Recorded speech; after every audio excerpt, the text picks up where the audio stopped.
Hello and welcome to the Introduction to Real Estate in Excel course.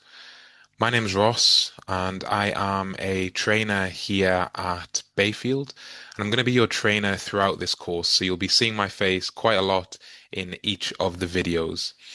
Just wanted to create a welcome video to do exactly that, to welcome you to the course, and also to explain a few things just to bear in mind as you are working through the content and as you are watching each of the videos. So the course is structured into four main sections. Okay, so these four sections, section one is called Foundations of Financial Modeling. This is where we really kind of lay the groundwork for you to understand what comes next. So we cover financial mathematics.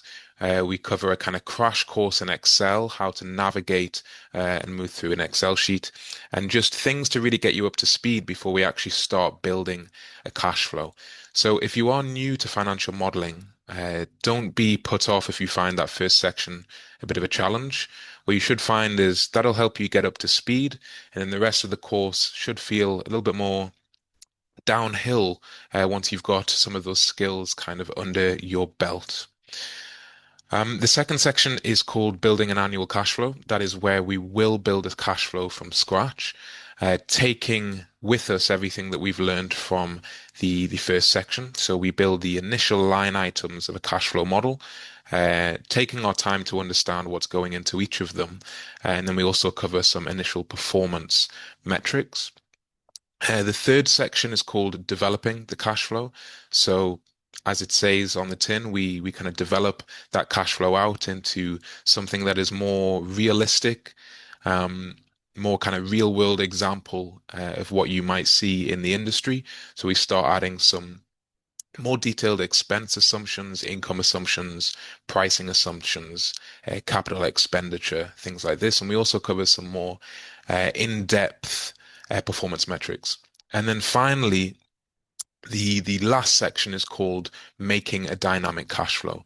And this section is really about kind of making your model shine, making your model come to life in terms of analysis, in terms of managing scenarios, looking at sensitivity tables, ways that you can analyze what your model is telling you in more depth. Okay. Um, just some other things to cover. When it comes to working your way through each of the sections, you'll find on the platform you'll be able to see each of the sections and all of the subsections that are within that.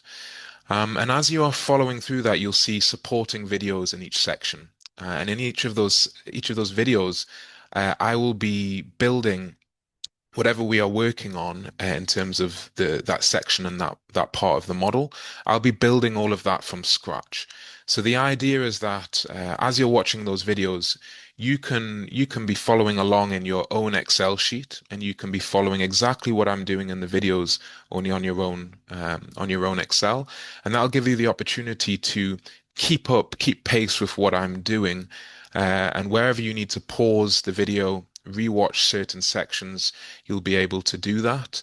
And it should allow for a good flow of the course and for you to feel comfortable kind of side by side with what I'm doing in your own Excel sheet. Now, as you work through the course, you'll find at various points I make reference to a homework exercise. So I'll be referencing the homework to really just kind of give you a taster of what's going to follow. And then at the end of the course, you will find that homework exercise, and that'll give you a chance to pull together everything that we've been working on over the course, but to do it unassisted on your own and put some of these things into practice. So just bear in mind whenever I'm mentioning the homework exercise, it's not expected for you to, necessarily understand everything that's in there right away. But by the end of the course, you'll feel pretty comfortable and pretty confident about tackling what is in there. The only other thing to mention is that within each section, you'll find a quiz at the end of the section. That is just to test your knowledge on what you've learned in that respective section. Um, so just bear that in mind as you're working through in terms of however you're taking notes or however your kind of learning style is. that at the end of each section, you will find a quiz. So yeah, really happy that you've joined the course. I think you'll find it super useful, really beneficial. We cover a lot of information, but yes, enjoy, and I'll see you in the course.